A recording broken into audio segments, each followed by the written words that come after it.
Kutoka Communication Center hadi kote duniani, hii ni idhaa ya Kiswahili ya Radio Fortune Africa, ukweli na burudani.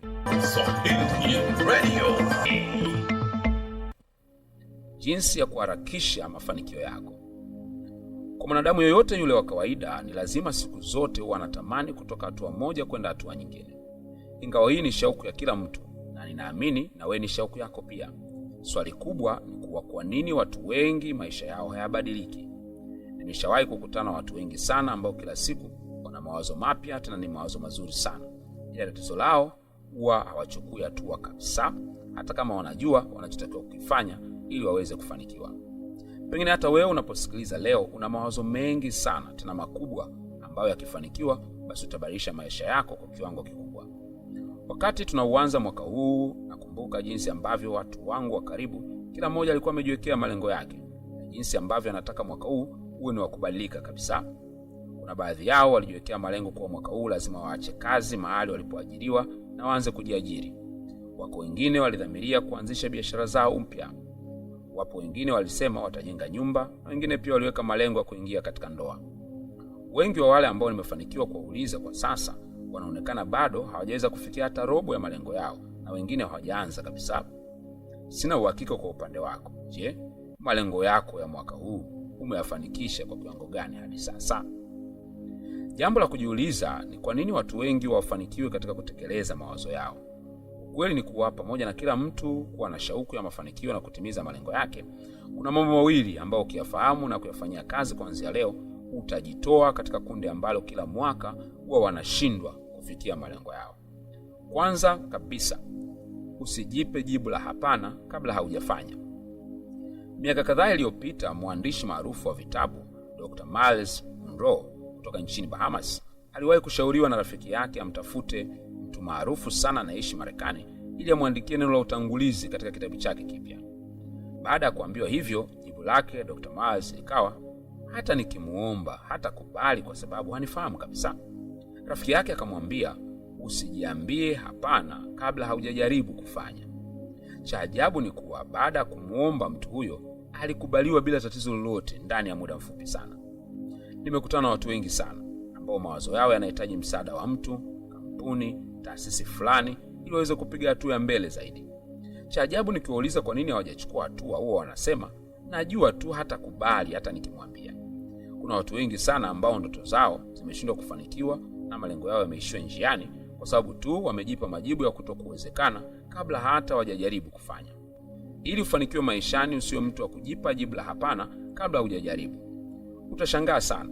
Mambo mengi na watu wengi ambao unadhani watakwambia hapana, siku ukija kuwashirikisha wanakubali ama wanakuunganisha mahali sahihi pa kukusaidia kufanikiwa.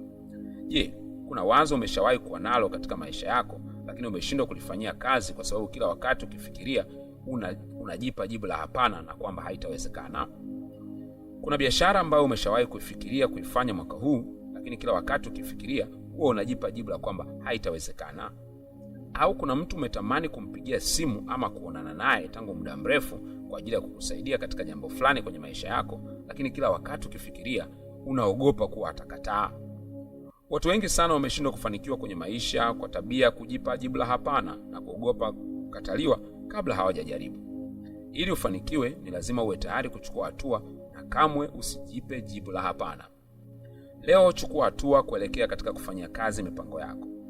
Mpigie simu unahitaji akusaidie, nenda ofisini kwake au andika barua pepe na kadhalika. Chukua hatua bila uoga na wewe utashangaa. Mambo mengine ni kama milango inayofunguka yenyewe, automatic door. Huwa haifunguki hadi uisogelee. Mambo makubwa kwenye maisha huwa hayaji kwa sababu tunayasubiria, bali yanakuja kwa sababu tunayafuata. Jambo la pili, tumia ulicho nacho. Kuna watu wengi sana huwa wanachelewa kufanikiwa kwa sababu mara zote huwa wanajiona hawana vya kutosha kufanya walichokusudia. Wengine watakwambia elimu yao ni ndogo, wengine watakwambia mtaji wao ni mdogo, na wengine watasema uzoefu wao ni mdogo, ili mradi tu wanaona bado hawajitosheleza kufanya kile wanachotamani katika maisha yao. Mara nyingi watu wa namna hii huwa wanajifariji kuwa wataanza kesho watakapokuwa wamepata vyote wanavyohitaji. Ila cha kushangaza ni kuwa hata kesho ikifika, wanajikuta wanasubiria kesho nyingine kwa sababu kesho huwa haifiki. Ukweli ni kuwa wanaosubiria kesho kukamilisha jambo fulani huwa hawafanikiwi kabisa. Badala ya kusubiria kesho ifike utakapokuwa umekamilisha kila unachotaka, na kushauri anza na hatua iliyoko katika uwezo wako kwa leo, wakati unaendelea kutumainia kufikia hatua ambayo iko juu ya uwezo wako kwa kesho. Kuna kanuni katika kuelekea mafanikio inaitwa kanuni ya kulimbikiza nguvu.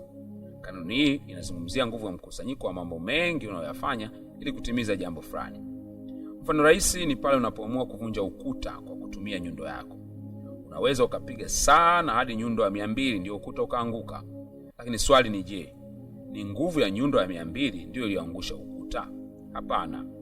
Ukuta umeanguka sio kwa nyundo moja ya mwisho, bali kwa mkusanyiko wa kila pigo la nyundo ulilopiga, hata kama lilikuwa lionyesha dalili yote ile.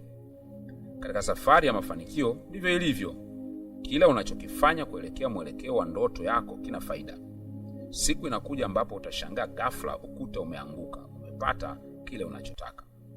Watu wote waliofanikiwa, hakuna alianza na vingi ama alianza juu, walianza na kidogo walivyo navyo na walianzia pale walipo. Leo orodhesha mambo ambayo unatakiwa kuyafanya katika kuchukua hatua kuelekea mafanikio yako. Usikubali kuwa mtu unayesubiria vingi ili uanze kufanya. Anza na kidogo ulicho nacho. See you.